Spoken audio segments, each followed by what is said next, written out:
पंच परमेष्टि भगवान की। आचार्य श्री गुरुवर कुंद कुंद महाराज की। आचार्य श्री गुरुवर विद्यासागर महाराज की।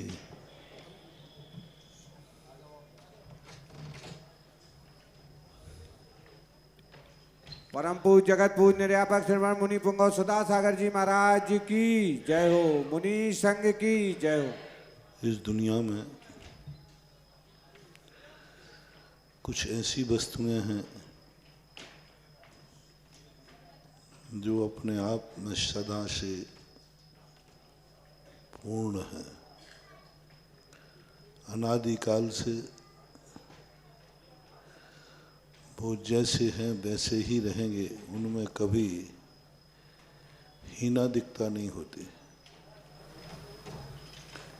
इनमें से धर्म द्रव्य, अधर्म द्रव्य, आकाश और काल, ये सारी दुनिया में ऐसे द्रव्य हैं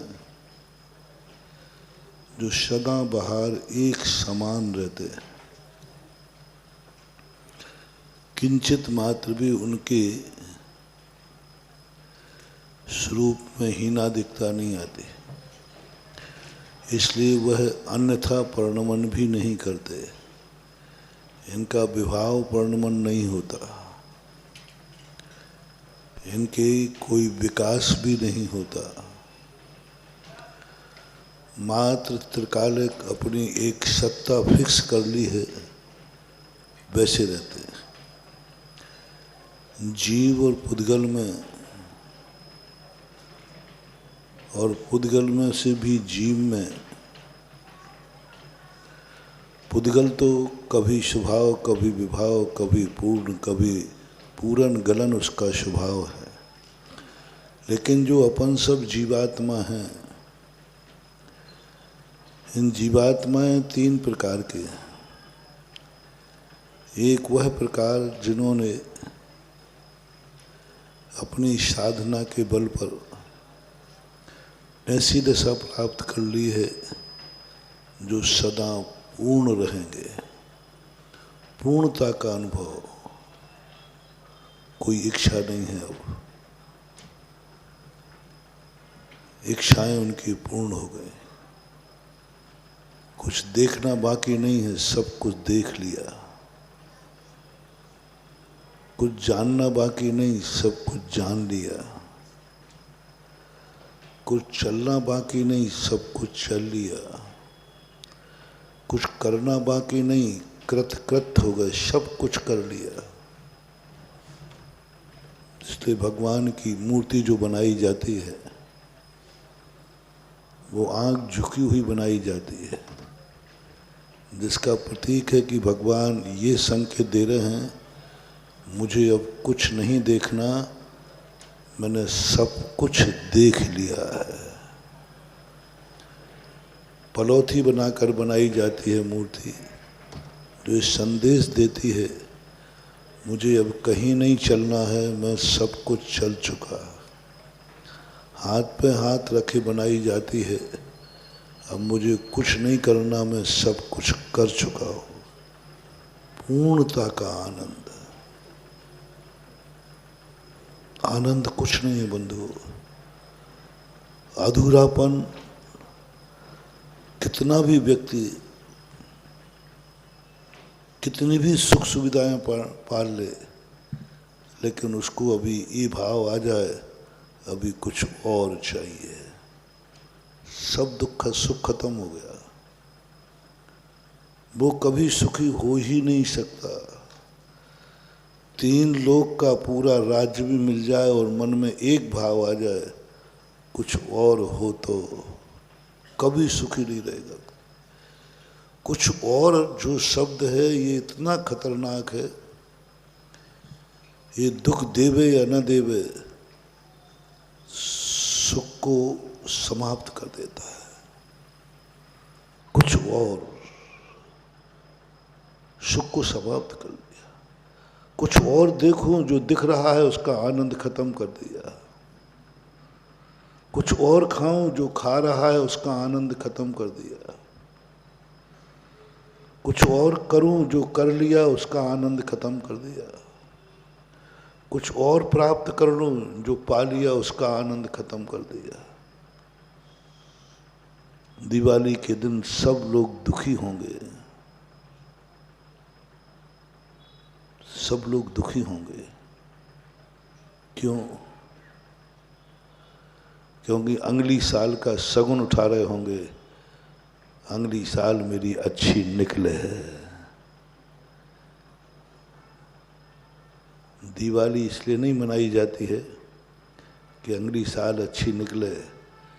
दिवाली इसलिए मनाई जाती है, इस साल मेरी अच्छी निकली आनंद के लिए। यही तो चूक हो रही है हमारे। हमने जो साल निकाला उसका आनंद नहीं आ रहा है मुझे। बस चिंता पड़ी अगली साल कैसी हो। अगली साल के लिए दीप जलाएंगे, अगली साल की पूजा करेंगे, अगली साल जो है, जो साल मिला था उसका आनंद, उसके आनंद के लिए त्योहार होता है, दिवाली होती है। जो पाया है उसका कितना आनंद है, जो पाया है उसमें कितने सुखी हुए। साल भर के आनंद का संग्रह करके दीप जलाओ। खुशी होने के पहले दिवाली मनाते हैं कि खुशी के बाद? खुशी के बाद मनाते। बोले भैया दिवाली खुशी, हम तो खुशी होने के पहले मना रहे हैं, अगली साल के लिए। इस साल का तो आनंद लो, दिवाली का आनंद लो, थैंक्स कहो सबको, जितने को बोल सको। भगवान तुझे बहुत बहुत थैंक्स, आभार, मैं इस दिवाली पर जिंदा हूं। ना जाने कितने लोग मर गए इस साल के अंदर, प्रभु मैं जिंदा हूं। प्रभु इस साल मेरा सब कुछ ठीक रहा। दुख के क्षण मत सुनाना। कितने सुख के क्षण तुमने पाए, कितना सुख पाया, उसको बस थैंक्स कह दो प्रभु को। प्रभु को, प्रभु तेरा बहुत आभार, ये दिवाली भी मैं देख सका। जो मैंने किया है साल भर में उसका आनंद मनाने का मौका मिल सका। भोजन बना लिया तुमने, खा नहीं पाए तो व्यर्थ है मेहनत। कई लोग दिन रात कमाने में लगे रहते हैं। मैं तुम्हारी तरफ से बोल रहा हूँ, परमार्थ की बात नहीं बोल रहा हूँ। तुम्हारे दिन भर तुम कमाने, 24 घंटे कमाने को लगे रहते हो। कमाने का आनंद, रोटी भी नहीं खा पा रहे सादा से, काहे के लिए कमा रहे हो महानुभाव? क्यों कमा रहे हो? 2 क्षण शांति से तो बैठो। कम से कम भोजन करते समय तो सब कुछ मोबाइल बंद करके भोजन करो। काहे के लिए कमाया है? 2 रोटी खाने का समय नहीं तुम्हारे पास। एक बहुत बड़े आदमी के यहाँ हमारा आहार हुआ। उनकी पत्नी बैठी थी। वो पहले ज़्यादा अमीर नहीं थे। एक सज्जन ने पूछ लिया उनकी पत्नी से, तुमने गरीबी भी देखी है जब तुम्हारे पास कम था, आज तुम्हारे पास इतना है कि सब कुछ है, कैसा लगता है? बोले वो दिन बहुत अच्छा था, कम से कम दोनों शाम को सुबह दोनों एक साथ भोजन करते थे, क्योंकि काम ही सीमित था। जितना सीमित था उतना काम सीमित था। शाम को फ्री हो जाते थे, बैठते थे आराम से। जब से अमीर हुए हैं एक बार भी भोजन साथ नहीं कर पाते, क्योंकि इनके काम ही ऐसे। मैंने बहुत सोचा कि आज के जो बच्चे बच्चियां हैं व्यापार पसंद क्यों नहीं करते, नौकरी पसंद क्यों करते। उस दिन मुझे समझ में आई जब उनकी पत्नी ने कहा कि धन बड़ा है, सब कुछ बढ़ गया, लेकिन परिवार का प्रेम टूट गया।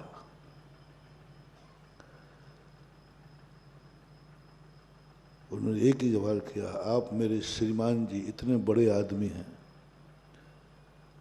इनसे इतना सा कह दीजिए, इतना कमा रहे हैं, इतना सब कुछ कर रहे हैं, कम से कम भोजन शांति से करें, भोजन के समय मोबाइल का प्रयोग ना करें। खाने का भी टाइम नहीं इनके पास, मुंह में गिलास आओ करते जाते, फोन कर दिया, इधर फोन और मुंह में गिलास चबा दे। देख करके तरस आता है, इस कमाई का क्या करेंगे जो खाने भी नहीं दे रही है, खाने भी नहीं दे रही है। कम से कम इतना तो हो कि जिस समय मैं खाऊंगा उस समय मैं कोई कार्य नहीं करूंगा, खाने का समय तो दो। बंधु, यदि तुमने जो कमाया उसको भोगने का भी समय नहीं है तो कमाना मूर्खता है, बहुत बड़ी मूर्खता है। कम से कम भोजन के समय, कम से कम परिवार के साथ उस समय तो सारे द्वंद्व छोड़ दो। एक बेटा चाहता है मेरा पापा कमा के आए, 2 मिनट मेरे पास बैठे, 2 मिनट पूछे बेटा होमवर्क कैसा चल रहा है, बेटा पूछे कि बेटा कितने नंबर आए। लेकिन मैंने बहुत बड़े बड़े आदमियों को देखा, उनके बेटे इस कदर से रोते, महाराज पापा को कुछ चिंता नहीं है, मीटिंग पर मीटिंग, मीटिंग पर मीटिंग, उनको कोई लेना देना नहीं है, बस कमाई कमाई। आज तक कभी पापा 2 मिनट मेरे साथ शेयर नहीं कर पाए, तरसते। क्या है ये जिंदगी, क्या है ये जिंदगी? अभी मैं बताता हूं बड़े आदमी कैसे होते हैं। जिंदगी खत्म होती जा रही, सब कुछ, खाने की फुर्सत नहीं है। सबसे बड़ी बात है तो तुमने लोक व्यवहार की बात कही, ऐसा क्या तुम्हें कमाने का, ऐसा क्या पुण्य का? देखो एक अभिशाप, जिसे तुम अभिशाप मानते हो, एक गरीब को, एक दुखी को, जिसको खाने को नहीं है, वो मंदिर नहीं आ सकता, वो प्रवचन नहीं सुन सकता, वो भगवान का भजन नहीं कर सकता, क्योंकि गरीब है, दुखी है, मजदूरी पर जाना है, कर्म का मारा हुआ है। प्रकृति कहती है कोई बात नहीं। एक गरीब भूखा व्यक्ति, बहुत बड़ा मोटिवेशन दे रहा हूं महानुभाव, एक्सेप्ट करना, एडजस्ट करना। एक्सेप्ट तो तुम कर लोगे, लेकिन एडजस्ट कर सको तो करने का प्रयास करना। एक व्यक्ति बहुत दुखी था, परेशान था, बीमार था, गरीब था। वो सुबह से मंदिर नहीं आ सकता क्योंकि वही उसकी मजदूरी का समय है, वही उसकी ड्यूटी का समय है। कोई बात नहीं, उसकी जमानत मैं ले लूँगा, उसका जितना भी नुकसान होगा पुण्य का मैं अपनी कमाई में से दे दूँगा। क्योंकि वो मंदिर इसलिए नहीं आया क्योंकि आज अस्पताल में पड़ा है। वो मंदिर इसलिए नहीं आया कि उसका बिजनेस सुबह का ही है, सुबह 2 घंटे कर ले तो दिन भर मिल जाएगा, नहीं तो कुछ नहीं। कोई बात नहीं, वो मंदिर नहीं आएगा, कोई बात नहीं। वो प्रवचन सुनने आएगा कि इसी समय उसका व्यापार का, धंधे का समय है, कोई बात, उसको नहीं आना। मेरे से पूछेगा कोई व्यक्ति, मैं धर्मात्मा हूँ, मैं धर्म का पक्ष लूँगा, ये मत समझना। मैं धर्म पर चलता हूँ, धर्मात्मा हूँ, लेकिन धर्म का पक्ष लूँगा ये मत मेरे से उम्मीद करना, खास तौर से मेरे से। मैं ही जीवन का, मेरा आधार धर्म है, मैंने धर्म में ही सुख माना है। 24 घंटे धर्म में व्यतीत करने के लिए प्रयासरत रहता हूँ, लेकिन मैं धर्म का ही पक्ष लूँगा ऐसा मत मानना। मेरे पास 2 व्यक्तियों ने पूछा, 2-3 उदाहरण दे के समझा दूंगा। तुम समझते हो साधु है तो साधु धर्म का ही पक्ष लेगा, धर्म की बात करेगा, भगवान के पक्ष की बात लेगा? नहीं करूँगा, मेरा नेचर अलग है। एक व्यक्ति ने कहा महाराज सुबह मंदिर आऊँ, वही मात वही समय मेरे व्यापार का है, मजदूरी का है। यदि 1 घंटा नहीं जाऊं तो दिन भर खुश नहीं है। मैं कहूँगा व्यापार करने जाओ। लोग ताज्जुब करोगे, महाराज आपको तो ये कहना था कि कुछ भी हो मर तो मर जा लेकिन मंदिर आ। नहीं कहूँगा, हमारा धर्म इतना हत्यारा नहीं है, हमारा धर्म इतना निर्दयी नहीं है कि तुम्हें और तुम्हारे बच्चे को भूखा मरे तो मर जाए, तुम मेरे दरवाजे आओ। मरो तो मर जाओ, व्यापार भूखा मरो तो मरो, लेकिन तुम सुबह मेरे दरवाजे आओगे, नहीं तो बर्बाद हो जाओगे। नहीं, धर्म कहता है पहले बच्चे पालो, जाओ ड्यूटी पर। महाराज मैं आपका प्रवचन सुनने नहीं आ सकता, यही समय ठीक मेरी चाय पत्ती की दुकान है, सुबह सुबह की बिक्री है, दिन भर कुछ नहीं। मैं कहूँ जाओ चाय पत्ती बेचो। प्रवचन सुनना जरूरी नहीं। प्रवचन का अर्थ ये नहीं है कि तुम्हारे लिए बर्बाद कर दे। एक डॉक्टर ने पूछा, एक बेटे ने पूछा, महाराज सुबह सुबह ही मैं अपनी माँ बाप की सेवा कर, पैरालिसिस है, सुबह उनको सब कुछ करना पड़ता है, और वही समय मंदिर के अभिषेक का है। महानुभाव, वही समय भगवान को नहाने का समय है, वही समय पिताजी को नहाने का समय है। मैं कहूँगा पिताजी को नहा, अभिषेक के पुण्य मेरे ऊपर छोड़ दे। पिताजी को स्नान करा, पैरालिसिस उनको स्नान करा, उनको वही दवाई देने का समय है, पहले दवाई दे के आ।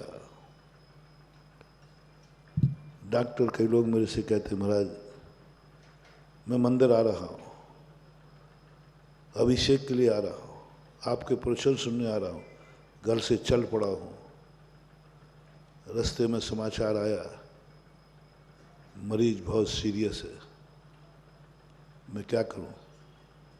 मैंने कि लौट जाओ, मरीज को देखो। पूजा कर रहे हो, 20 पूजा के अंदर फोन आया, मरीज बहुत सीरियस, पूजा छोड़ दो आप। पूजा छोड़ने का दोष कितना लगेगा? छोड़ो, वो दोष कोई ज़्यादा नहीं है, मुचलका पे छुड़वा दूंगा।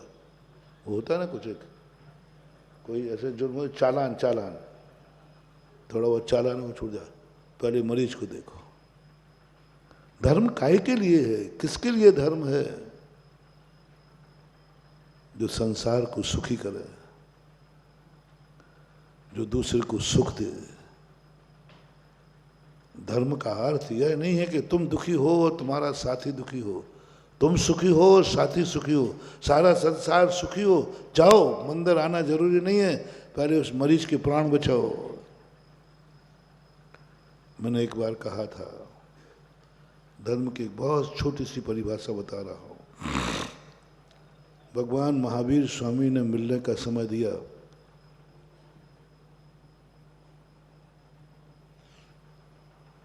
इतने बज के इतने मिनट पर तुम चलते हुए मेरा दर्शन करोगे, और मैं चलते हुए तुम्हें दर्शन दूंगा।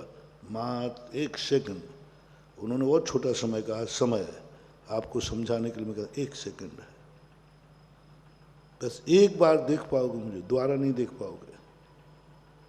एक झलक मैं तुम्हें दूंगा। जैसे भगवान महावीर से मिलने का समय दुर्लभ होता है, महानुभाव, भगवान का दर्शन बहुत दुर्लभ है। और भगवान ने दर्शन देने का समय निश्चित कर दिया, और भगवान सामने आ गया। उसी समय मैंने पैर उठाया, जहां रखा वहां चींटी थी। अब दोनों इक्वल टाइम है। भगवान को देखता हूं तो चींटी मरती है, और चींटी को देखता हूं तो भगवान गायब होता है। दो में से एक फैसला करना।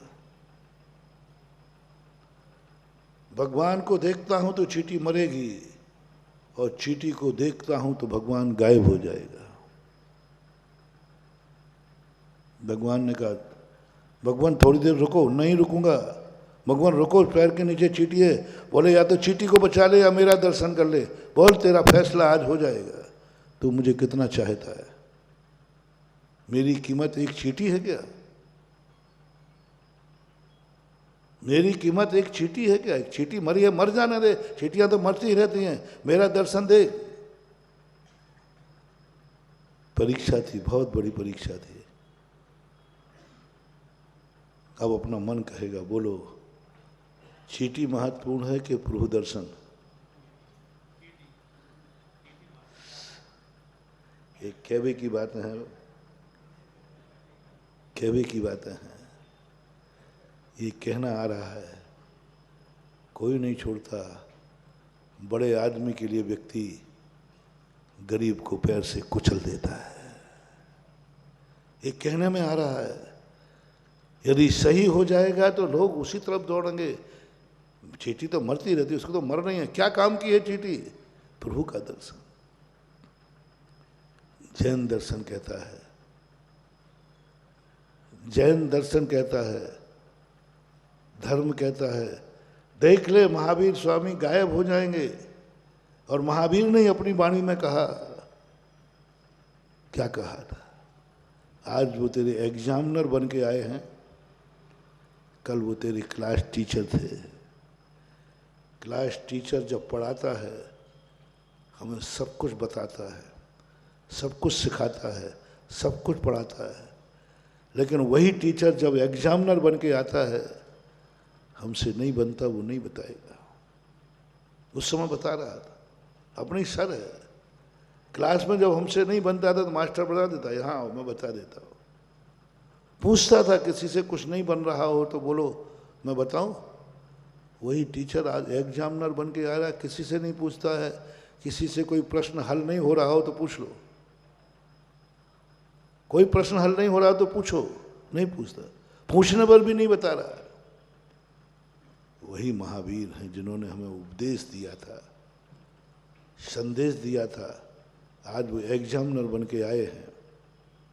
फैसला तुम्हारे हाथ में, अब तुम्हें लिखना है जो कुछ लिखना है, तुम्हें करना है जो कुछ करना है। ना तुम किसी से पूछ सकते हो, ना महावीर तुम्हें बताएंगे, वो तो एग्जामिनर बन के आए। अब महावीर जो सामने खड़े हैं उस महावीर से प्रभावित मत होना, उनसे प्रभावित। जो महावीर तुम्हें पढ़ाते थे, जिस महावीर ने उपदेश दिया, जब वो क्लास टीचर थे, उस समय उनकी पोजीशन को याद करो। एग्जामिनर वाला महावीर नहीं, एग्जाम देने वाला टीचर नहीं, लेक्चरर जब हमें लेक्चर दे रहा था, जब मैं क्लास में पढ़ा रहा था, उस समय की बातों को याद रखो। आज की बातें याद मत रखना, आज वो एग्जामिनर हैं। आज की बातों से तुम्हें कुछ नहीं मिलने वाला, कुछ नहीं मिलने वाला, बल्कि तुम यहाँ वहाँ से लाओगे ना तो और वो तुम्हें खतरनाक हो जाएगा, रेस्टिकेशन कर देगा, कापी जब्त कर लेगा। उस टीचर को याद करो। बोलो महानुभाव, एग्जाम के समय क्लास टीचर जो पढ़ाता था उसकी बातें काम आएंगी कि आज जो एग्जाम लेते समय बोल रहा है वो काम आएगा। दोनों है, व्यक्ति एक ही है, दो व्यक्ति हैं कि एक? एक। आज वो एग्जामिनर बन के आ रहा है, आज वो जो कह रहा है उससे क्या लाभ है? यहाँ वहाँ मत देखो, चुपचाप रहो, मुझसे मेरा कल्याण नहीं होने वाला। याद करो, यही टीचर जब मुझे पढ़ाता था उसने क्या पढ़ाया, उसने क्या कहा, वो यदि याद आ गया तो अपना काम हो गया।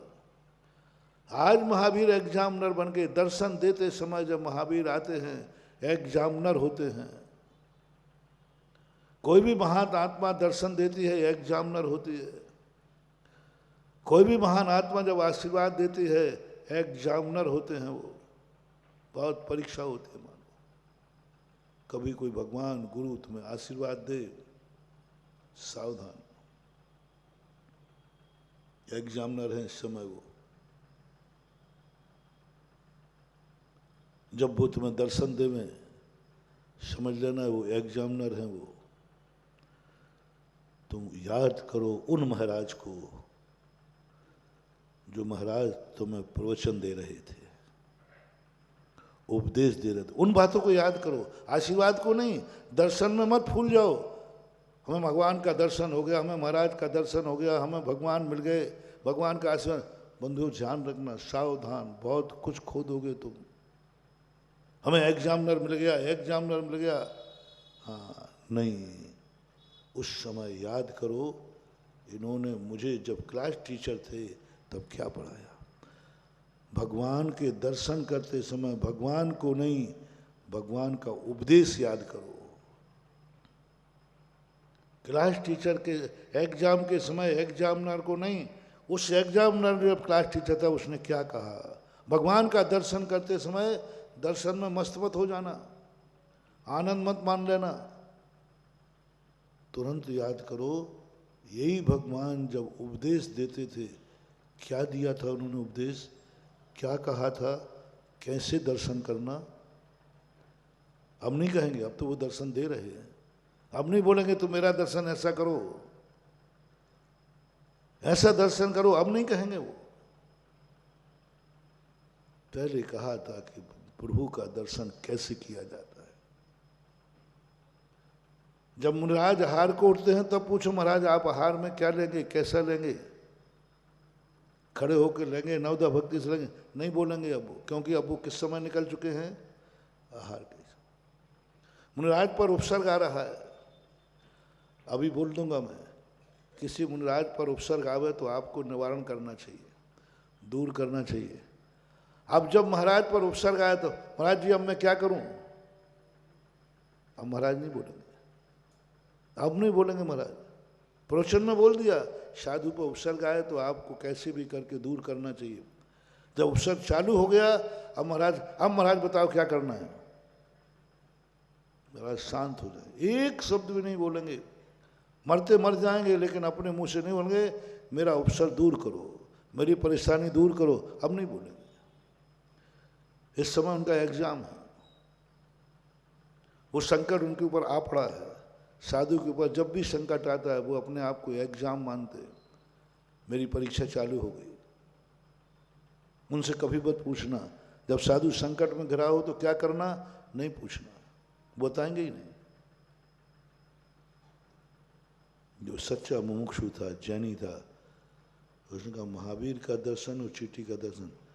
महावीर ने क्या कहा था उपदेश में, दर्शन परम धर्म है कि अहिंसा परम धर्म है। अब देखना, महावीर ने हमें जब पढ़ाया था, जब उपदेश दिया था, तब उन्होंने क्या कहा था, दर्शन परम धर्म है या अहिंसा परम धर्म है। अरे उन्होंने कहा था अहिंसा परमो धर्म, अहिंसा परम धर्म। और क्या कहा था, भगवान के दर्शन से क्या मिलेगा, पुण्य, भक्ति, वैभव, सुख। भगवान के दर्शन करने से क्या मिलेगा, सुख मिलेगा, वैभव मिलेगा, शरीर स्वस्थ हो जाएगा, निरोगता खत्म हो जाएगी। यही ना सब अपेक्षाएं हैं। भगवान को देखेगा तो मात भक्त मिलेगा, मात प्रसाद मिलेगा। रिपीट करता हूं, भगवान के दर्शन करने से मात प्रसाद मिलेगा, भक्त कहलाएगा। और यदि चींटी को बचा लिया तो तू स्वयं भगवान बन जाएगा। भगवान के दर्शन करने से भक्त बनोगे और चींटी को बचाने से भगवान बनोगे।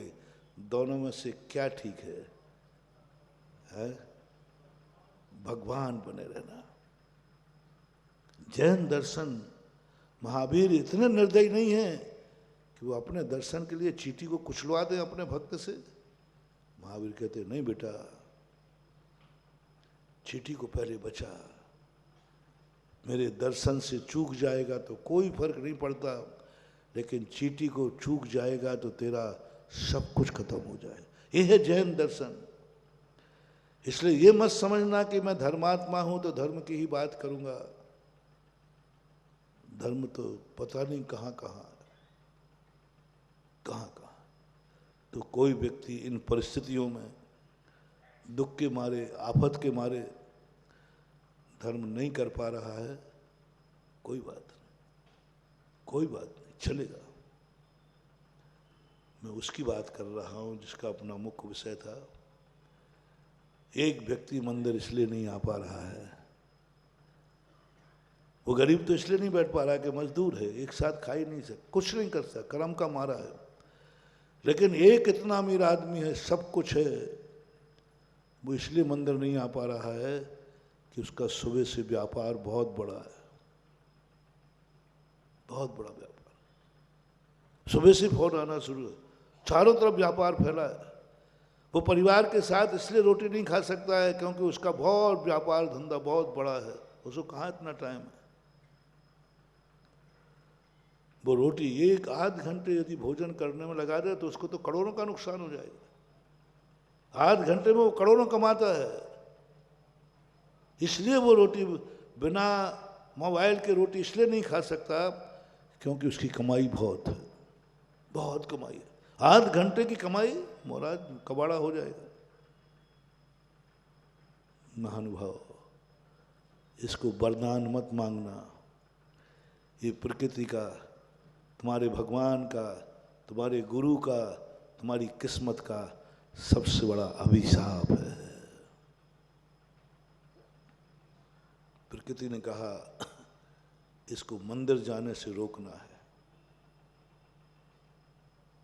गरीब को तो रोक दूंगा, उसको तो ऐसी मुसीबत ढा दूंगा कि वो मंदिर जा ही नहीं पाएगा। गरीब को रोकने में ज़्यादा दिक्कत नहीं है, गरीब को कहीं भी रोक दो, एक आंख दिखा दो रुक जाएगा, एक डंडा मार दो रुक जाएगा, एक परेशानी डाल दो, गरीब सारी चौकड़ी भूल जाता है। लेकिन इसको नहीं कर पाऊंगा, इसने तो बहुत कमाई कर ली है, इसने तो पुण्य कमाया है, लेकिन ये मंदिर में जाने लायक नहीं है। भगवान ने फैसला किया या कर्म ने, अपनी भाषा कुछ भी समझ लेना, भगवान ने फैसला किया ये पापी जीव है, ये मेरे मंदिर में नहीं आना चाहिए, ये पापी जीव है, मेरे चरण न छू लेवे, ये पापी जीव है, मेरा अभिषेक न कर लेवे। इसको तो कोई नहीं रोक पाएगा क्योंकि बड़ा आदमी है, प्रभाव है इसका। अब कुदरत कहती, भगवान कहता है इसको ऐसा उलझाओ व्यापार में, ऐसा उलझाओ कि इसको मंदिर में आने का समय ही नहीं रहे, समय ही नहीं रहे, इसको इतना उलझा दो। चलते चलते उसको 10 फोन करवा दो, चलते चलते 10 काम लगा दो, ये जब तक मंदिर पहुंचे अभिषेक हो गया होगा, मार्जन हो गया होगा, कबाड़ बंद हो गए। यही तरीका इसके लिए रोकने का है। ये बहुत बड़ी मोनोपोली है धर्म की, प्रभु की, रोको इसको। दूसरा, वैसे भी ये नहीं रुकेगा, आएगा तुरंत जाकर इसकी बुद्धि में सरस्वती बैठती है और उसको नास्तिक बना देती है। इसको नास्तिक बना दो, इसके मुख से करवाओ धर्म और कुछ नहीं होता, क्या रखा है मंदिर में, क्या रखा है इसमें, क्या रखा, मैं कुछ को नहीं मानता धर्म को, बस मामला हो गया, मामला सुलट गया, अब वो मंदिर आएगा ही नहीं। कुंभकर्ण के साथ हुआ ना, कुंभकर्ण पापी जीव था, वैष्णव दर्शन के अनुसार वो राक्षस था, मांसाहारी था। उसने एक विद्या सिद्ध कर ली, देवता सिद्ध हो गए। वो मांगना था वरदान इसको कि मैं 6 महीने जागूं और एक दिन, मामला उल्टा हो गया, सारा ब्रह्मांड कांप गया। कुंभकर्ण 6 महीने जाग जाएगा, सब कुछ मिट जाएगा, सारा संसार मिटा देगा कुंभकर्ण। तुरंत सरस्वती ने प्रवेश किया उसके दिमाग में, और जब वरदान मांगने की बात आई तो तुरंत कहा मैं 6 महीने सोऊं और एक दिन। यही स्थिति बनती है। गरीब आदमी नास्तिक नहीं होते, बड़े आदमी होते हैं, बड़े आदमी नास्तिक होते हैं, इनके धर्म पर विश्वास नहीं होता, हे परमात्मा पर कोई विश्वास नहीं करे, बड़े आदमी, गरीबों में नहीं। मैंने देखा है एक गरीब को मैं धर्मात्मा बनाने में मुझे 5 मिनट लगते हैं। जो दुख का मारा आता ना, उससे कहना कि भाई तुझे कल से अभिषेक करना, वो जी मैं अभी पूरे कह ही नहीं पाया। एक कर्म का मारा हुआ व्यक्ति, दुखी व्यक्ति से धर्म कराना कोई बड़ी चीज नहीं है, 5 मिनट लगते हैं। लेकिन एक अमीर आदमी को, जिसका चारों तरफ अमीरी है, को पूरे 4 महीने लग जाएं, 4 महीने तो छोड़ो, पूरी जिंदगी में कहूँ से हम अभिषेक का लोटा ना दे पाए, जिंदगी में अमीरों को लोटा नहीं दे पाए, जिंदगी को अमीर में मंदिर ना बुला पाए, जिंदगी में कभी कोई धर्म शास्त्र का स्वाध्याय ना करा पाए, जिंदगी में कभी बड़े आदमियों के बच्चों को भी हम, मध्यम वर्ग वाले गरीब लोग संस्थान में खूब जा रहे हैं। सांगानेर संस्थान को तुमने देखा अभी 10 दिन में, कैसा लगा है? बहुत अच्छा लगा ना? बोलो, वो अच्छा कर रहे हैं कि बुरा कर रहे हैं? बहुत अच्छा है, बहुत अच्छा, बहुत अच्छा। मेरे कान पक गए हैं 10 दिन से सुनते सुनते, मैल भी आ गया थोड़ा सा आपकी आवाज़ें सुन सुनकर। महाराज बहुत बहुत बहुत बहुत कान थक चुके हैं, बहुत थक गया हूँ प्रशंसा सुन सुन करके। सारे भारत से प्रशंसा हो गई, जो देखो वही प्रशंसा कर रहा है। मैं प्रशंसा सुन सुन के थक गया हूं। एक बार और बोल दो, कोई बात नहीं। वो बच्चों ने जो किया, संस्थान अच्छा है बुरा, बच्चे पढ़ रहे हैं वो अच्छे हैं कि नहीं, बस बस एक और, तुम्हारी ये बात साची है कि झूठी है? ये साची है कि झूठी है क्या पता, आजकल कोई भरोसा नहीं। हर व्यक्ति अदालत में कहता है, गीता को हाथ लगाकर, जो कहूँगा सत्य कहूँगा, सत्य के अलावा कुछ नहीं कहूँगा। लेकिन उनमें एक तो झूठा है ना। दोनों पकड़ते हैं साथ कि एक पकड़ता है? दोनों में से एक तो, यानी 50% तो झूठे हैं ही। आज मैं तुमसे पूछता हूँ, संस्थान अच्छा है, वहाँ की पढ़ाई अच्छी है, देख लिया सैंपल। अब ललितपुर के जितने बड़े आदमी हैं वे अपने बेटा बिटिया को सांगानेर संस्थान में पढ़ाएंगे। बड़े, गरीब नहीं, गरीब नहीं, बड़े आदमी जितने हैं, जितने बड़े बड़े लोग, बड़ों की लिस्ट बनाओ। इनकम टैक्स के लिए नहीं बना रहा हूं। जितने बड़े आदमी उनके सबके बच्चे सांगानेर में पढ़ेंगे, बच्चियां संस्थान में पढ़ेंगे। आपने कहा अच्छा है, बहुत अच्छा है, बहुत अच्छा है, पुरस्कार भी दिया आप लोगों ने। लेकिन कभी ये सोचा, जब अच्छा है तो बेटा बिटिया को क्यों नहीं? या तो ये प्रशंसा झूठी है, या आप अपने बेटा बिटिया के दुश्मन हैं, बाप बन के आए हैं। माता बैरी पिता शत्रु, ये न बालो पाठिता। जान रहे हैं कि अच्छा संस्कार है, अच्छी जिंदगी है, उसके बावजूद भी तुम बेटा बिटिया को नहीं कर रहे हो। या तो तुम्हारे लिए प्रशंसा झूठी है, घड़ियाल है, और या फिर तुम अपने बेटा बिटिया के बाप बनने नहीं हो, पूर्व भाव के बैरी हो। पूर्व भाव का बैरी बाप कैसे भेज देगा अच्छे स्थान पर? उसको तो बर्बाद करना है, उसको तो बर्बाद करना है। उसको ऐसे स्थान पर भेजेगा जहां दुर्गति हो। बैरी हो ना तुम पूर्व भाव के।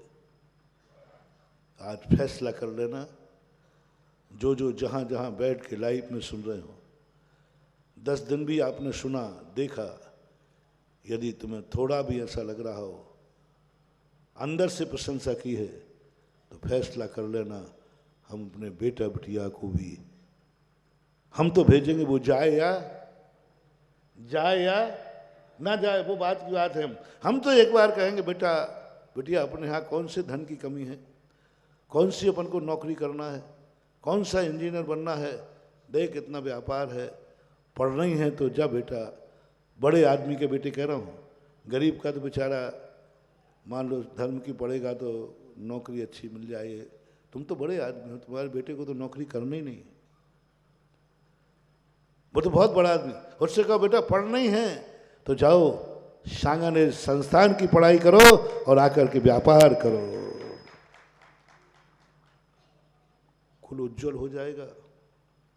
जो तुम्हारा छोकरा कुल को मैं महाराज बनाने के लिए नहीं पढ़ा रहा हूं, तुम्हारी कुल की इज्जत बनी रहे। वो बेटा तुम्हारे कुल को कलंकित नहीं करेगा, वो बेटा तुम्हारे धन को बर्बाद नहीं करेगा। हमने ऐसे बाप और बेटे देखे हैं जिन पिताओं के पास करोड़ों की संपत्ति थी और बेटा व्यसनी निकला, सब कुछ बैठकर खाकर रोड पे आ गया। तुम्हारी जिंदगी एक भाव भी नहीं चल पाई, सब कुछ बर्बाद कर देगा, सब कुछ बर्बाद। और सांगानेर संस्थान में भेज दिया तो बुढ़ापे तक उस पिता की मौत बेटे की गोदी में होगी और बेटा घर में होगा और बाद में भी संस्कारवान होगा। यदि तुम हो तो, यदि अच्छा कहा है तुमने तो, यदि अच्छा लगा है तो। नीति है एक कि कोई भी चीज अच्छी लगती है तो तुरंत ये भाव आना चाहिए। कोई भी व्यक्ति अच्छा लगता है तुरंत भाव आना चाहिए, मैं ऐसा अच्छा कब बनूंगा। बाकी सब घड़ियाल है। भगवान को देख करके यदि आए, भगवान की पूजा पाठ की बात नहीं कर रहा हूं, कितनी भक्ति करने का भाव करो, भगवान की खूब प्रशंसा करो, ये सब चमचागिरी है, बटरंगबाजी है, मक्खन पाले से तू महान है, तू ये है, तू ये है, तू ये है, तू क्या कर, अरे गजब करते आप लोग। भगवान की भक्ति में आप लोग बहुत गजब। बंधुओं, ये भक्ति नहीं है। जो तुमने गुणानुवाद किया ये भक्ति नहीं है। क्या भगवान जब इतना अच्छा है तो कभी ये भाव आया भगवान को देखकर, मैं भगवान कब बनूंगा? बनना नहीं, अभी अंदर की बात। एक और बता दो, मैं महाराज बना हूं, मैंने अच्छा किया कि बुरा, थोड़ा सा मैं पूछ रहा हूं।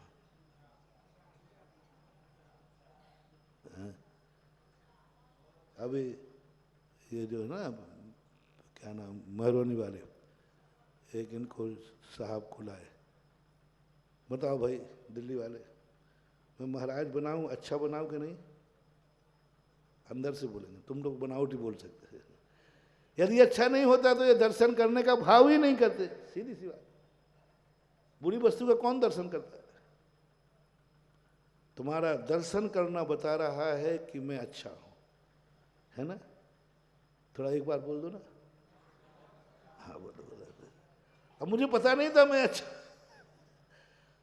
भक्त ने बता दिया, भक्त की पूजा ने बता दिया अच्छा। ये तो मुझे तो प्रमाण पत्र मिल गया, आपने दे दिया, आपको क्या मिला? बस महाराज की जय जयकार, भगवान महाराज का गुणानुवाद, आप बहुत अच्छे, आप बहुत धन्य हैं। महानुभाव, ये शब्द से कोई फायदा नहीं। कभी भी यदि तुम्हें किसी साधु अच्छा लगा है तो एक बार मन में आओ, लाओ, मेरा जीवन ऐसा कब होगा, वो जिंदगी मेरी कब होगी, सब प्रपंचों से रहित मेरा स्वरूप भी ऐसा हो। संसार की दृष्टि से, संसार में जब तुम्हें कोई अच्छा व्यक्ति मिले, मेरी तरफ से अच्छा नहीं, शास्त्रों से अच्छा नहीं, जिस चीज में तुम्हें अच्छा लगे, ये व्यक्ति बहुत अच्छा है, किस अपेक्षा से वो आप जानो। ये तो सरल है, प्रशंसा करना सरल है, बहुत अच्छा है, बहुत बढ़िया, बहुत बढ़िया, बहुत। बस एक बार ये भाव, ऐसा अच्छा मैं कब बनूं, तो सच्ची प्रशंसा है। तुम्हें बहुत अच्छा लगा कि ये संस्थान में बच्चे पढ़ रहे हैं, बहुत अच्छा काम हो रहा है, बस एक बाप को ये भाव आ जाए कि मेरे बच्चे भी इस संस्थान में पढ़े तो कितना अच्छा होगा, परिणाम लाना। और बड़े आदमी के कह रहा हूं, गरीब को नहीं। गरीब तो इसलिए पढ़ा देगा कि उनको दूसरे कॉलेज में पढ़ाने के लिए समर्थ नहीं है, पैसा नहीं है, फीस कहाँ से दोगे वहाँ? आजकल की पढ़ाई कोई हंसी मजाक है क्या? अच्छे अच्छे लड़कों को भी कहाँ से पढ़ाएंगे, इतनी फीस कहाँ से लाएंगे? भैया अपनी समर्थ ही नहीं है। हम किसी हॉस्टल में नहीं भेज सकते बच्चे, कोचिंग नहीं करा सकते। बस एक संस्थान है जहाँ फीस नहीं लगती, कुछ नहीं लगता, वहाँ पढ़ा लेगा। गरीब पढ़ा लेगा, क्योंकि वो दूसरे कॉलेज में जा नहीं सकता, वो उसकी मजबूरी है। मैं बड़े आदमी की बात कर रहा हूँ। वो इतना बड़ा आदमी है कि लंदन भी पढ़ा सकता है, अमेरिका में भी पढ़ा सकता है, इतना विश्व की सबसे बड़ी यूनिवर्सिटी में पढ़ा सकता है, कोई फर्क नहीं पड़ता उसको। वो व्यक्ति यदि कह दे कि संस्थान बहुत अच्छा है, मेरा मन कर रहा है मैं अपने बेटा बेटियों को इसी संस्थान में पढ़ाऊं, और बेटा बेटिया से कहते बेटा यदि मेरे अनुसार पढ़ तो जा सांगानेर संस्थान में जाके पढ़, मेरी इच्छा तो ये है। पूछते हैं हर बेटा बेटिया, पापा आपकी इच्छा क्या है? बोले मेरी इच्छा तो ये है, अब मैं तुझे दबाव तो दे नहीं सकता, आदेश तो दे नहीं सकता, मर्जी तेरी है। यदि ये तुमने एक बार भी अपने बेटा बेटिया से कह दिया, समझ लेना तुमने जो प्रशंसा की है तुमने ओरिजिनल की है, दो जाए या ना जाए तुम तो अच्छे आदमी बन ही जाओगे कि तुमने बेटे को प्रयास किया है। लेकिन नहीं करोगे। तुम क्यों मंदिर नहीं आ पाए ये बताओ? सुबह नींद नहीं खुली? एक व्यक्ति रात भर सोया नहीं था, सुबह ही नींद लगी, बोले साहब रात भर सोया नहीं था, ड्राइविंग करके आया हूं, रात भर ड्राइव, इसलिए अभी से एक समय मुझे नींद आ गई। पूछे कोई बात नहीं, कोई बात नहीं, सोना जरूरी था, सोना जरूरी था, मंदिर जरूरी नहीं था, क्योंकि रात भर जगह है। फिर अभी थोड़ा पुनः फिर गाड़ी चलाना है उसको। एक ड्राइवर गाड़ी चलाता हुआ रात भर आया और सुबह उसके प्रोशन में आने की बात कह दी किसी ने, और फिर प्रोशन के बाद फिर गाड़ी चलाना उसको। मैं साधु उससे क्या कहूंगा? कुछ भी हो, मर तो मर, प्रोशन सुनने जरूर आना, मंदिर जरूर आना। नहीं, धर्म कहता है मंदिर आना जरूर नहीं, सो जा। ओहो, क्या समझते हो तुम धर्म को? तुम लोगों ने धर्म को बहुत निर्दयी समझ रखा है। तुम लोगों ने इस धर्म को ऐसा समझ रखा है जैसे धर्म कोई तुम्हारा शोषण करने वाला हो, तुम्हें बर्बाद करने वाला हो, तुम्हारी कोई चिंता ही नहीं करता हो धर्म। क्या कह रहा हूं? वही प्रोशन का समय है, वही 1 घंटे वो रेस्ट कर सकता है। ड्राइवर है, रात भर चला के आया, फिर चलाएगा, आफत का मारा है, सेठ जी का आदेश है, सेठ जी का आदेश है, मैं 1 घंटे प्रवचन सुन के आता हूं, फिर तुझे यात्रा पे चलना है, नहीं मानेंगे तो नौकरी जाएगी। बोलो हो सकता है ऐसा कि नहीं? वो कह रहा है ड्राइवर साहब मुझे कुछ नहीं, ड्राइवर चला, नहीं मानूंगा तो नौकरी जाएगी। इधर महाराज का प्रवचन सुनने का मौका मिला है और वो गुरु जी के पास आ गया। गुरु जी मैं क्या करूं? और मैं धर्मात्मा हूं, मैं धर्म का पक्ष लेता हूं। नहीं, यदि साधु विवेकवान होगा तो क्या बेटा सो जा, नियम है नहीं, सब सेठ जी आपके प्रवचन से उठते ही गाड़ी चलवाएंगे, पक्का है।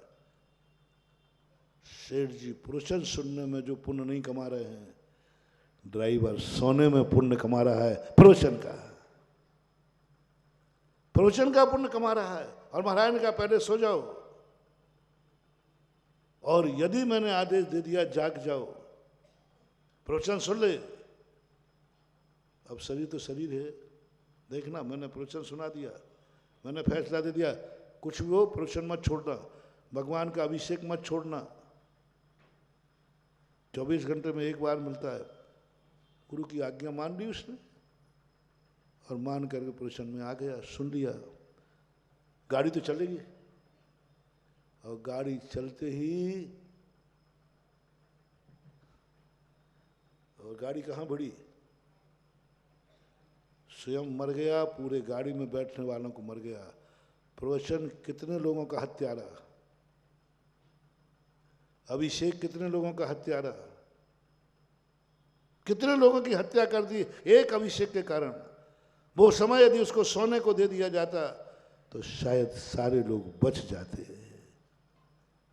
धर्म कहता है मजबूर क्या है, आवश्यक क्या है,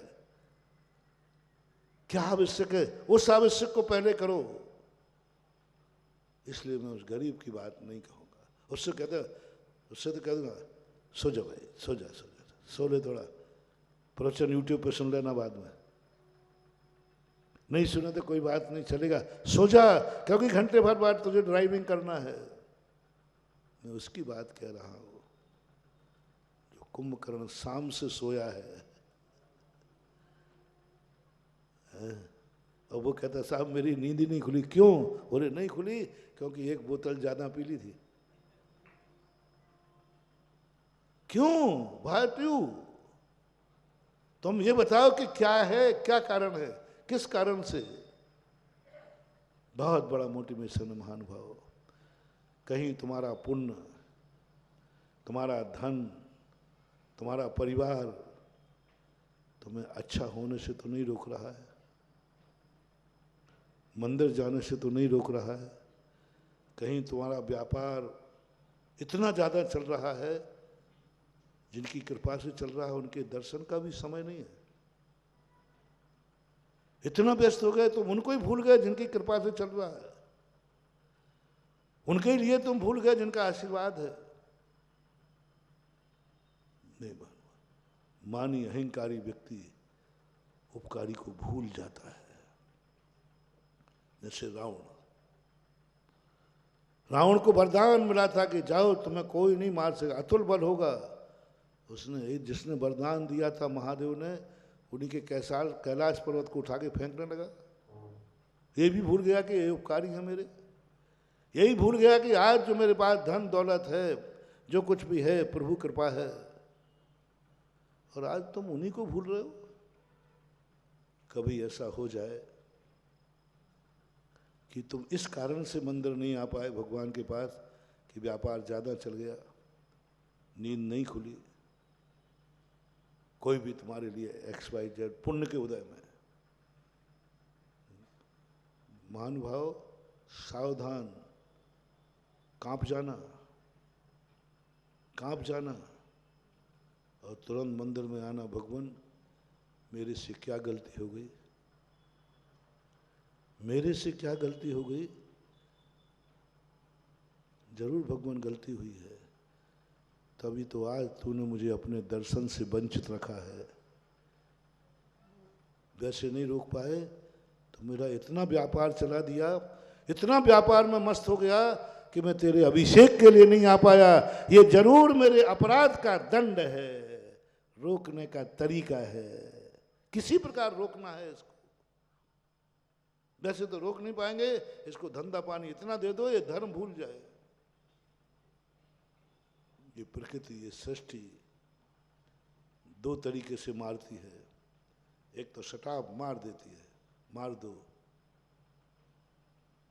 दो इसको, कुछ मत सोचना, मार दो। वो पाप कर्म है, अशुभ कर्म जो है इसको दुखी कर दो, पटक दो इसको गड्ढे में, पटक दो इसको गरीबी में, करा दो इसका दिवाला निकाल दो। अपने आप घोरक धंधे में लग जाएगा, धर्म को समय ही नहीं बचेगा। एक कर्म वो है, बना दो इसको, ऐसी दुर्दशा करो कि कभी जिंदगी में अस्पताल से बाहर ही नहीं आ पाए, वहीं पड़ा रहेगा। एक झटके से निकाल दिया। लेकिन एक दुश्मन वो है महानुभाव, जो मारता नहीं है, पानी पिला पिला के मारता है। प्राण नहीं लेता, पानी पिला के मारता है। थोड़ा सा बेहोश आ जा, पानी देगा, ले पी ले, और पानी पी के जैसे होश में आए फिर मारेगा। उसको मारना नहीं है, उसको सताना है। ये पुण्य कर्म ऐसा ही है महानुभाव। ये पानी पिला पिला के मारता है, ये मरने नहीं देता, जिंदा में मारता है। इसको किसी प्रकार से इसके परिणाम बिगाड़ो, इसके परिणाम बिगाड़ो। कैसे बिगड़ेंगे इसके परिणाम?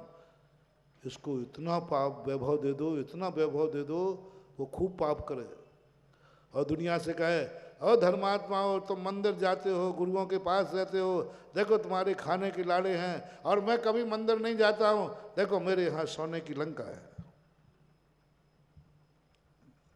धर्मात्मा राम थे कि रावण? रामचंद्र।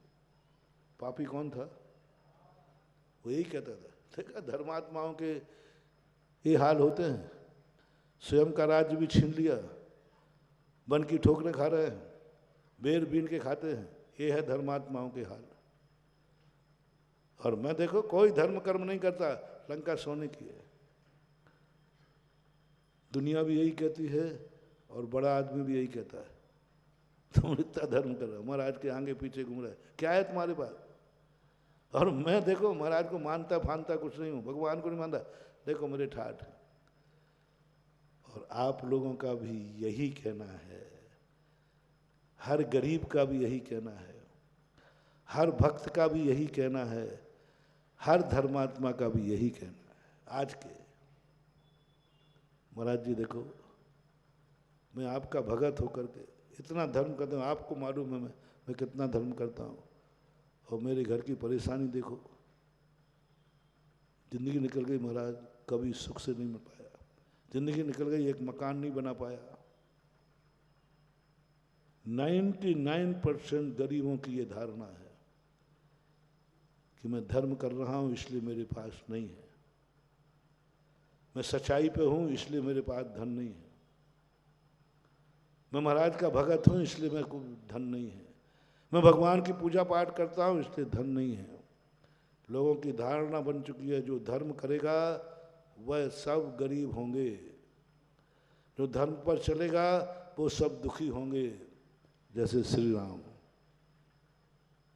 उदाहरण भी तुम्हारे पास बहुत अच्छा है। रामचंद्र जी धर्म पर नहीं चलते तो शायद इतने दुखी नहीं होते। पूरी जिंदगी में उनको दुख आए तो किस कारण से आए?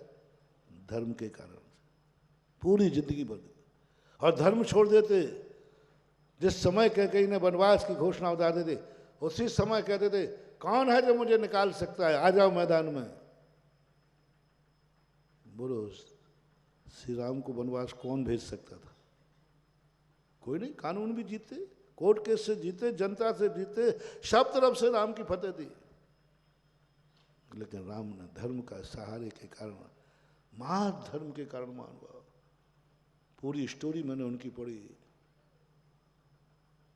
कोई रामचंद्र जी को दुखी नहीं कर सकता।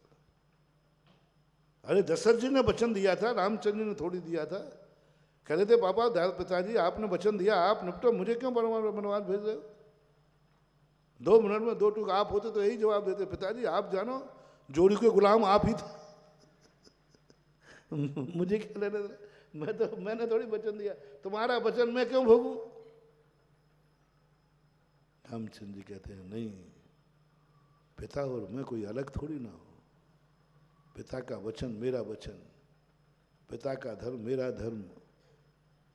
कुछ नहीं किया, पूरी जिंदगी में धर्म के कारण ही उनको संकट आए, धर्म के कारण और धर्मात्मा कारण। और रावण में अधर्म के कारण ऐश करता है।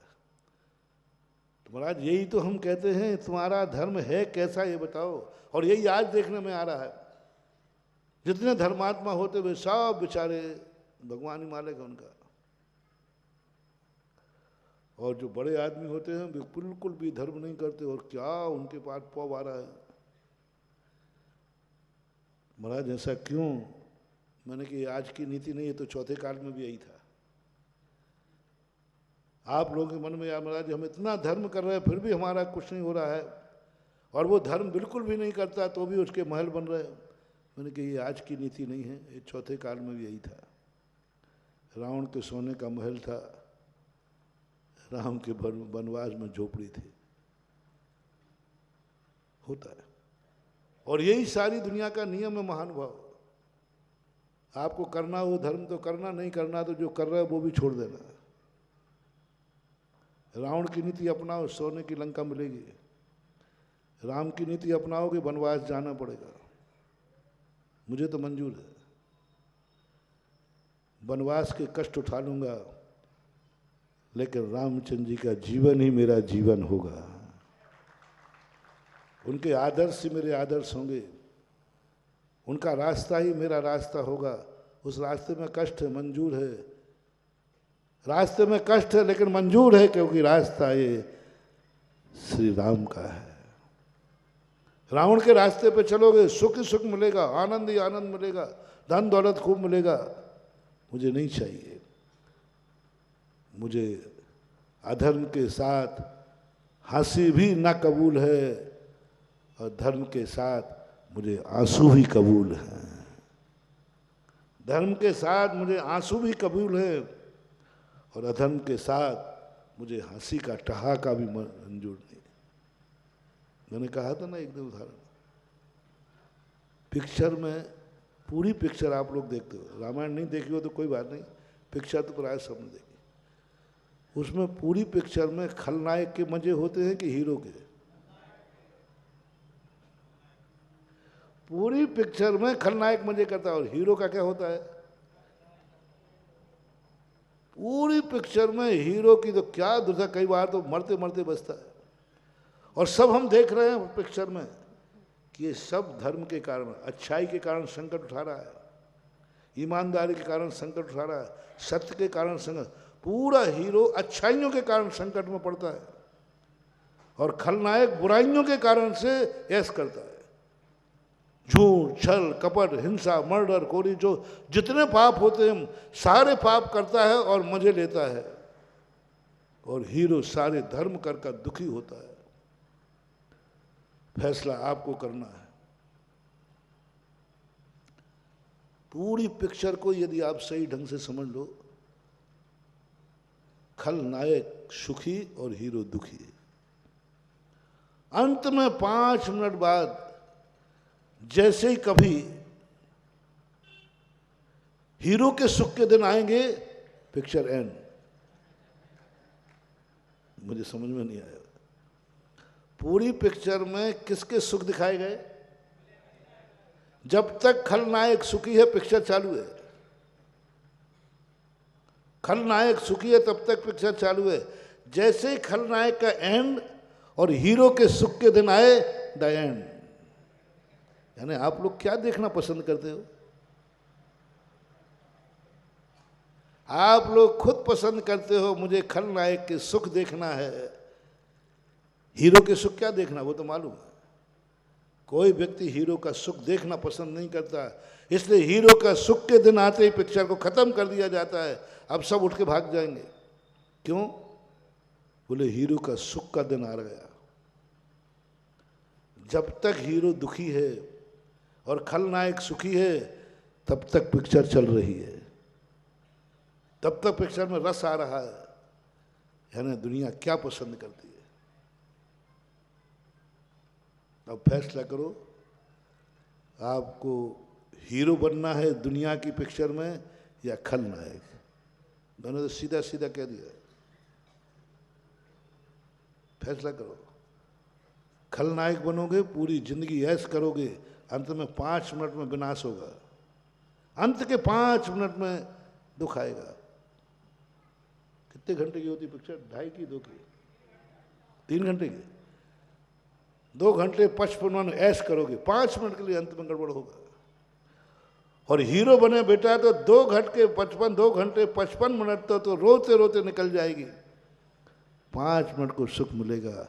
फैसला आपके हाथ में, हीरो बनना है या खलनायक बनना है। तुम्हारी जिंदगी कैसी हो, पिक्चर देख के फैसला कर लेना। क्योंकि तुम रामायण तो पढ़ोगे नहीं, समझ में भी नहीं आएगा, पिक्चर समझ में आ जाएगी। पिक्चर देखने के बाद फैसला करो, छाती पे हाथ रख करके, कि दोनों के चित्र देखने के बाद तुम्हारा मन क्या बनने को कर रहा है, क्या बनने को। बस वहीं से तुम्हारा फैसला हो जाएगा।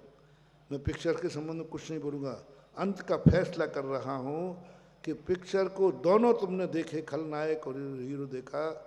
अब पिक्चर खत्म होने के बाद तुमसे कोई गुरु प्रश्न करता है, इन दोनों में से तुम्हें कौन सा पात्र पसंद है, क्या बनना चाहोगे? पूरा देख चुके हो आप, बाद में मत कहना। देख चुके हो किसकी जिंदगी कैसी बीती, जिसकी कैसी बीती। अब इसके बाद फैसला करना है। कोई अंधेरे में नहीं रख रहा हूं, तुम्हें झूठे आश्वासन नहीं दे रहा हूं, तुम करो बेटा धर्म, तुम्हारी अयोध्या सोने की हो जाएगी। नहीं, मैं ऐसे झूठे आश्वासन नहीं देता। झूठे आश्वासन दे करके, हम सोने के मॉडल के आश्वासन दे करके तुम्हें बना लूँ और कल के दिन तुम्हें लोहे का तसला भी नहीं मिला तो उस समय की बद्दुआ क्या होगी? मुझे ऐसी दुआ नहीं चाहिए। बोलो, मैंने किसी को लोभ देकर कहा ये सोने का मॉडल है, ये करोगे ये मिलोगे, मंदिर आओगे ये मिलेगा, और काश उसको आने से नहीं मिला, लोहे का भी नहीं मिला, उस समय वो जो बद्दुआ देगा वो बद्दुआ इस समय की प्रशंसा से ज़्यादा नुकसानदायक होगी। इसलिए मैं कुछ नहीं छुपा रहा हूँ, खुल्लम खुल्ला कह रहा हूँ, धर्म करने समय संकट की पूरी पूरी संभावना है। पिक्चर आपको इसलिए मैंने पिक्चर दिखा दी क्योंकि सबने पिक्चर देखी है। फैसला करना है क्या बनना है, क्या बनना है,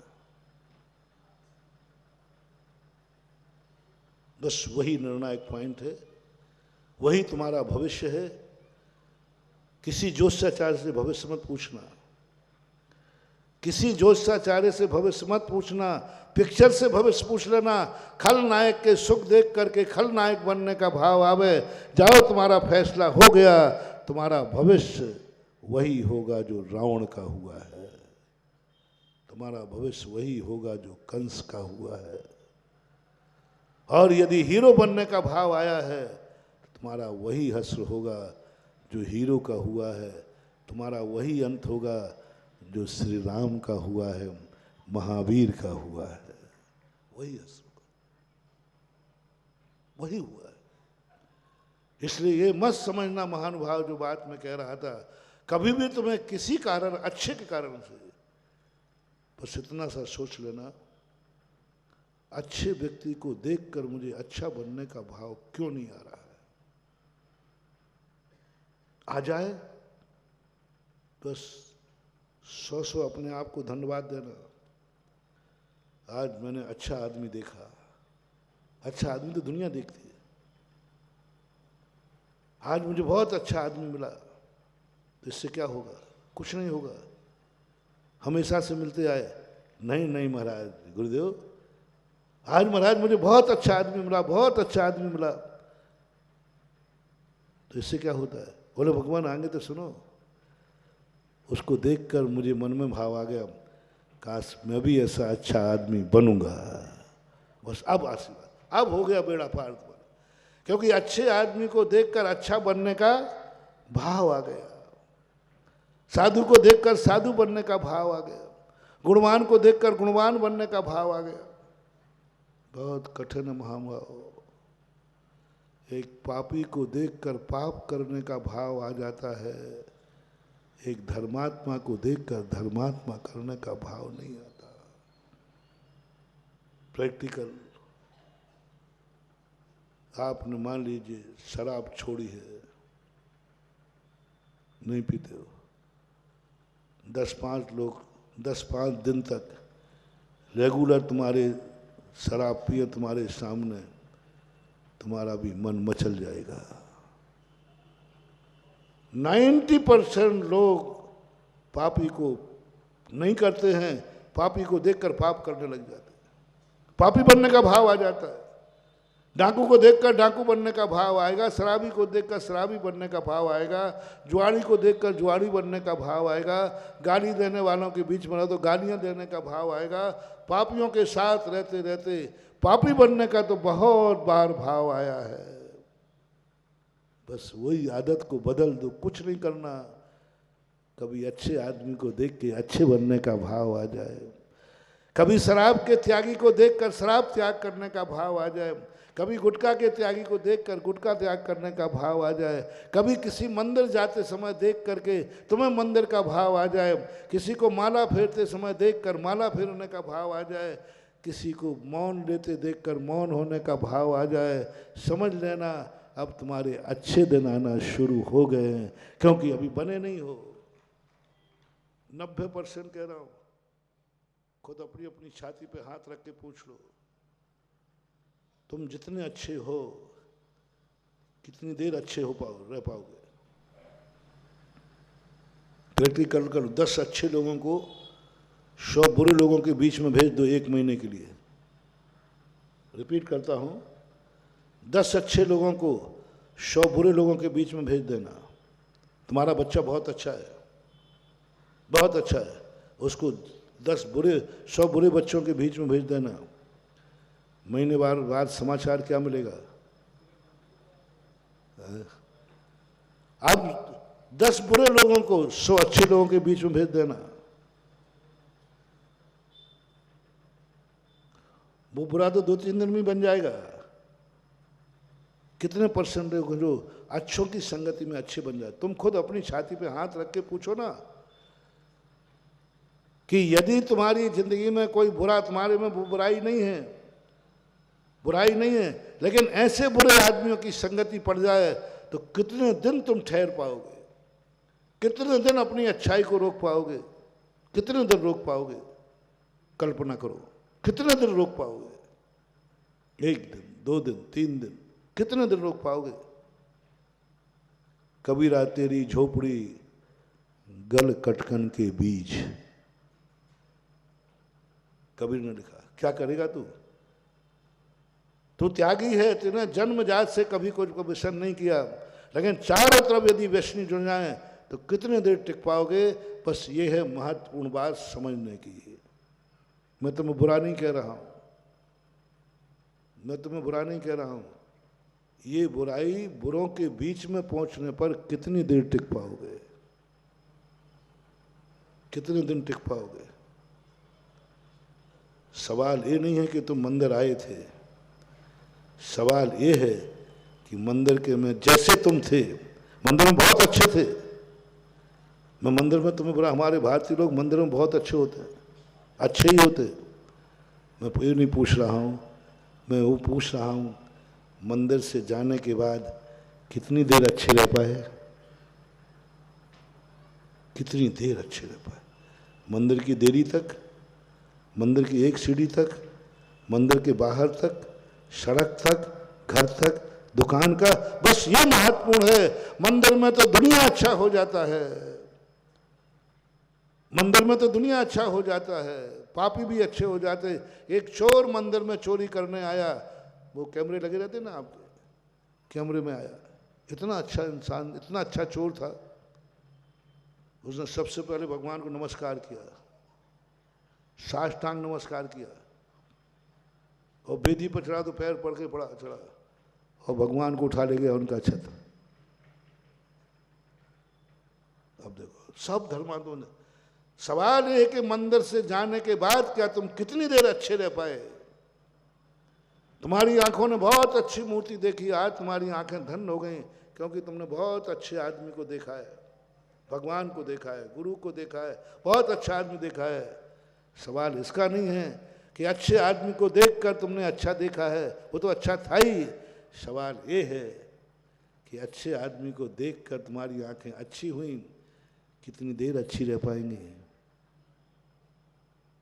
कितनी देर अच्छी रह पाएंगी? मंदिर की मूर्ति, अभी तो भगवान को देख रहे थे, अच्छी आंखें हैं, बहुत अच्छी आंखें हैं, बहुत अच्छी आंखें। देख महाराज जी, देखो ये भगवान को आंख देख रहा है, इनकी आंखें कितनी अच्छी आंखें हैं। साधु कहता है ठीक है, वो तो अच्छा है। अब ये आंखें कितनी देर अच्छी रह पाएंगी? थोड़ा मुंह पीठ को मोड़ लो, अब घर जाने का समय हो गया। इधर अच्छी मुद्रा बैठी है, बहुत शांत मुद्रा बैठी है, बहुत अच्छी। अब हमें घर जाना है, घर को मुड़ो। अब क्या दिखा?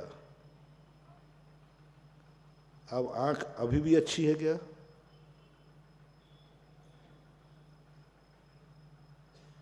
फैसला करो। भगवान के सामने अच्छी थी, भगवान को देख रहे थे, अच्छी थी, मुड़ करके देखो, अभी भी अच्छी है, 2 कदम आगे बढ़ाओ, अभी भी अच्छी है। मंदिर के बाहर जाओ, अभी भी अच्छी है, सड़क पर चलते जाओ। अभी भी आँख अच्छी है, घर में पहुंच जाओ। अभी भी आँख अच्छी है, दुकान पे पहुंच जाओ। अभी भी वहाँ अच्छी है, शाम को घूमने जाओ। अभी भी आँख अच्छी है, कितनी देर अच्छी रह पाई आँख, ये है सवाल, ये है रिजल्ट, ये है प्रमाण पत्र। सेकंड नहीं लगता, सेकंड नहीं लगा, आँख बुरी हो गई, बुरा देख लिया। इतना अच्छा सुन रहे थे, कितनी देर अच्छे सुनने की झनकार। महाराज का प्रवचन सुना, वो घंटा बजता है ना, घंटा बजने के बाद बंद हो जाता है, उसकी झनकार गूंजती है। ये प्रवचन का घंटा बज रहा है, कितनी देर इस झनकार रहेगी पंडाल तक, कितनी देर झनकार रहेगी कि महाराज ने क्या कहा। अभी भी वो मेरे कान में आवाज गूंज रही है। जब भगवान महाराज बोल रहे थे तब नहीं, महाराज के बोलने के बाद भी क्या अभी भी तुम्हें प्रवचन सुनाई पड़ रहा है? क्या अभी भी कानों में आवाज आ रही गुरु की? कितनी देर तक आएगी? प्रवचन सुना तुमने, कितनी देर तक वो आवाजें कानों में आती रहेंगी, सवाल उसका है। प्रवचन सुनने का सवाल नहीं, वो तो सभी सुन लेते हैं। उसके बाद कितनी देर सुनने में आ रहा है? अभी भी महाराज के शब्द मेरे कानों में गूंज रहे हैं, रास्ते में भी गूंज रहे हैं, घर पहुंच गए तो गूंज रहे हैं। दुकान पे बैठे तो ग्राहक आया, सेठ जी मैं कब से बैठा हूँ, आप सुन रहे? उस समय कहना, मैं तेरी आवाज़ सुन ही नहीं पाया, मुझे महाराज के शब्द कान में गूंज रहे हैं, मेरे शब्द कान में गूंज रहे हैं और मैं उन शब्दों को सुन रहा हूँ, इसलिए तेरी आवाज़ नहीं सुनाई। सोचो कभी ऐसा हो तो ओह मजा आ जाए। दुकान तक प्रवचन चला गया, अभी भी सुन रहा है। और यदि ये आवाज़ बढ़ते बढ़ते हैं, प्रवचन आज सुना है और जब मर रहे थे सबसे कहा चुप रहो, क्यों? मुझे महाराज के शब्द कान में गूंज रहे हैं, बेड़ा पार हो जाए। मंदिर में हमने इतनी अच्छी वाणी बोली, भगवान की भक्ति की, पूजा की, पाठ किया, सब कुछ किया, सब कुछ किया, मुझे कोई संदेह नहीं मंदिर में आके कोई गालियां नहीं बकता, मंदिर में आके कोई बुरा नहीं बोलता, मेरे सामने भी कोई बुरा नहीं बोलता। बहुत अच्छी बोलते हो, बहुत, क्या कितने अच्छे अच्छे शब्द बोलते हो आप लोग। मैं वो नहीं पूछ रहा हूँ, इस मुंह से तुमने इतना अच्छा शब्द बोला, प्रभु का नाम लिया, गुरु का नाम लिया, कितना बोलो। जिस मुख से भगवान का नाम निकलता हो वो मुख कितना पावन, गुरु का नाम निकलता वो मुख कितना पावन, नमोकार मंत्र कितना पावन। कल्पना करो अब ये मुख कितनी देर पावन रह पाया, कितनी देर पावन रह पाया, कितनी देर। कई लोग भगवान के दर्शन करते करते लड़ पड़ते हैं, हाँ थारी मारी हो जाती है, भगवान के दर्शन करते पूछते थे बोलते बोलते, और कई 1 मिनट बाद जैसे मुड़े सामने कहा सुनी हो गई, मंदिर के अंदर ही कहा सुनी हो गई। कहाँ रख पाए मन मुख में जो आवाज बोली थी, वो उस मुख को पावन कितनी देर रख पाए। चलने दो महानुभाव, मंदिर के बाहर तक अभी भी मुख पावन है, सड़क तक, घर तक, दुकान तक, शाम तक, जिंदगी के अंतिम तक मुख पावन है, क्योंकि मैंने इस मुख से भगवान का नाम लिया था। अब इस मुख से गाली गंदी नहीं निकलेगी, ये मुख मेरा पावन हो गया, मैंने मुख से भगवान का नाम लिया है। और भगवान का जिसका नाम निकल जाए समझ लेना वो मुख इतना पावन हो गया, अब इस मुख से गाली नहीं, अब इस मुख से गलत शब्द नहीं, क्योंकि अब कितनी देर आप इस मुख को पावन रख पाओगे वो फैसला आप पे छोड़ता। अपनी अपनी गिरेबान देखो, कितने देर पावन। भगवान के चरण छुए कि नहीं? उस समय बोलो हाथ कितने पावन हैं, धोए थे, छू लिए, कैसा लग रहा है? मेरे आज धन्य हो गए, क्योंकि आज मैंने प्रभु के, गुरु के चरण छू लिए। होता है, सबके होता है। सबके अपने बड़ों को शरण छूकर सबके हाथ पावन हो जाते हैं। सवाल वही है, ये पावन हाथ कितनी देर पावन रह पाएंगे, कितनी देर पावन हो जाएंगे इन हाथ से? कोई कहे कि ये काम कर, नहीं नहीं मेरे हाथ पावन हैं, मैं ये पाप नहीं कर सकता। गंगा नहाने के बाद, शिखर जी की वंदना के बाद लोग क्यों कहते हैं कि नरक गति नहीं होगी? उसका मूल कारण है कि फिर व्यक्ति सोचता है नहीं अब मैं वो पाप नहीं करूँगा, क्योंकि मैं सम्मेद शिखर की वंदना करके आया हूँ, मैं गंगा नहा के आया हूँ। अब वो पाप मैं 16 का हो गया हूँ। 16 के कपड़े पहनने के बाद फिर व्यक्ति बचने का प्रयास करता है कि अशुद्ध के बीच में बैठता है बचने का, भैया मैं 16 के कपड़े पहना हूँ। इसी प्रकार मैं मंदिर होके आया हूँ, 16 के होके आया हूँ, मेरा मन पवित्र हो गया, मेरी आंखें पवित्र, मेरे कान, मेरा मुख, मेरे हाथ, मेरे पैर, सब कुछ पवित्र हो गया हूँ। अब मैं गंदे रास्ते पे नहीं जाऊँगा, अब मैं गंदे लोगों के बीच में नहीं होऊंगा, क्योंकि मैंने बड़ी मुश्किल से अपने आप को 16 का पावन कर पाया हूँ। कितनी देर झनकार आपके पास, हर चीज में फैसला यही करना। अच्छे लोगों का संस्कार तुम कितनी देर, पहले तो तद्रूप होने का भाव आया कि नहीं आया, तो वो भाव कितनी देर टिक पाया? और जो दूसरा प्रश्न कह रहा था कि यदि किसी पुण्य के कारण से तुम धर्म से वंचित रह रहे हो, कांप जाओ, कांप जाओ, दुर्गति निश्चित हो चुकी है। क्योंकि आज मेरे लिए प्रकृति ने मुझे पानी पिला पिला कर मारने का निश्चय कर लिया है। प्रभु ने मुझे, मैं वो पापी हूं जो मुझे पानी पिला पिला के मारा जाएगा। इतना पुण्य, इतना वैभव दे दिया जाएगा कि हम किसी को गिनेंगे ही नहीं। कर जम के पाप कर, भगवान को उठा के फेंक दे, की तरह दे। जब तक वो गुनाह नहीं करेगा तो सजा कैसे मिलेगी? सजा कैसे मिलेगी? क्योंकि गुनाह करेगा तभी तो सजा मिलेगी। तो गुनाह करने के लायक उसको ताकत तो दो, ताकत तो दो। ताकत नहीं देगा वो गुनाह क्या करेगा? ये पॉलिसी तुम भूल गए, ये पॉलिसी तुम भूल गए कि प्रकृति का बहुत बड़ा अभिशाप है कि इसको इतना दो कि जब भी वो पाप करना चाहे तो किसी कारण से ना कर पाए, तुरंत करे। पाप करेगा तभी तो हम इसका नुकसान पहुंचाएंगे, तभी तो नरकों में पाड़ेंगे।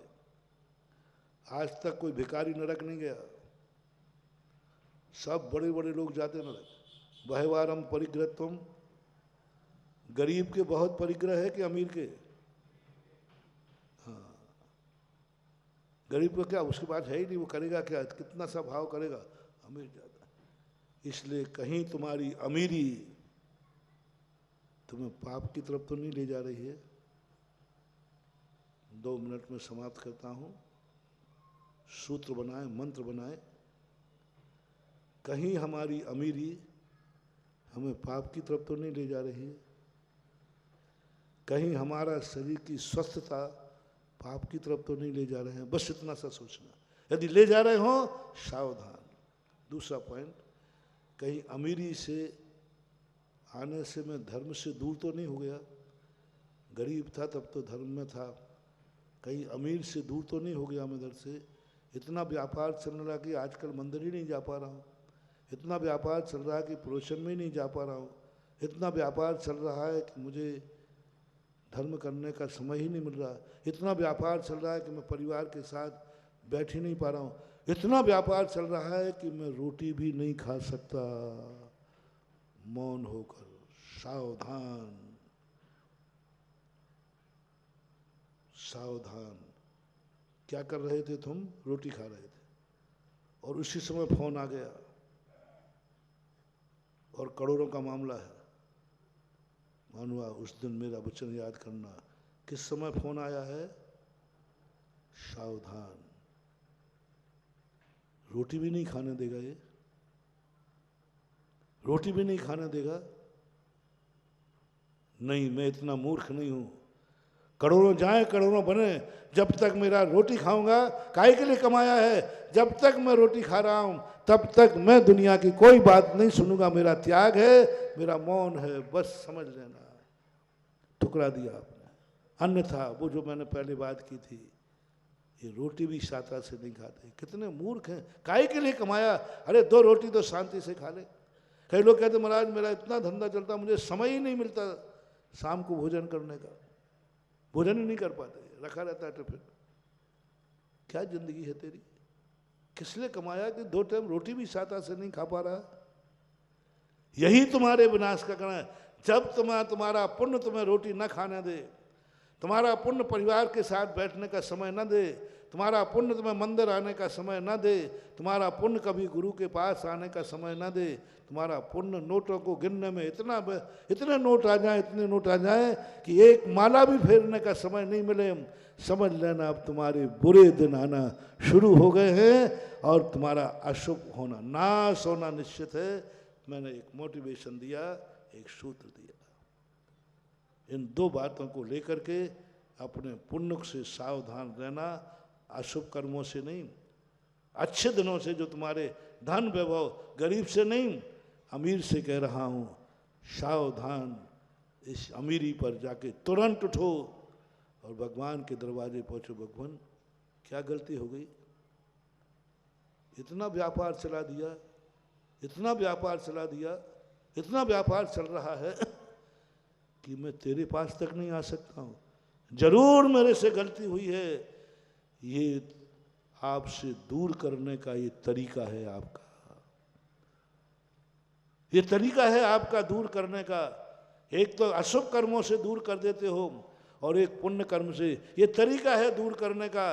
लो भगवान मैं नियम लेता हूँ, इतने बजे मैं आपका दर्शन करने आऊँगा। कौन पुण्य है, कौन दुकानदार है, कौन व्यापार है जो मुझे धर्म करने से रोक सकता है? भगवान आपने तरीका निकाला था कि मुझे व्यापार में व्यस्त कर दो, जिससे मैं अपने आप मंदिर नहीं आ पाऊंगा, गुरु के पास नहीं आ पाऊंगा। ये पकड़ो।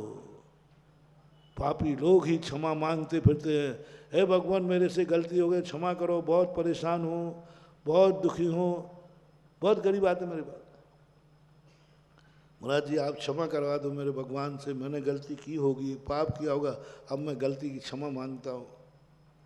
लेकिन अमीर नहीं आता है कि वो गुरुदेव भगवान से क्षमा करा दो, मंदिर ही नहीं आ पा रहा हूँ आजकल, इतनी दुकान चल रही है, जरूर मेरे से गलती है, महाराज क्षमा करवा दो।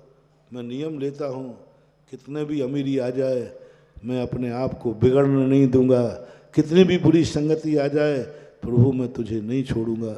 ओम शांति। महावीर भगवान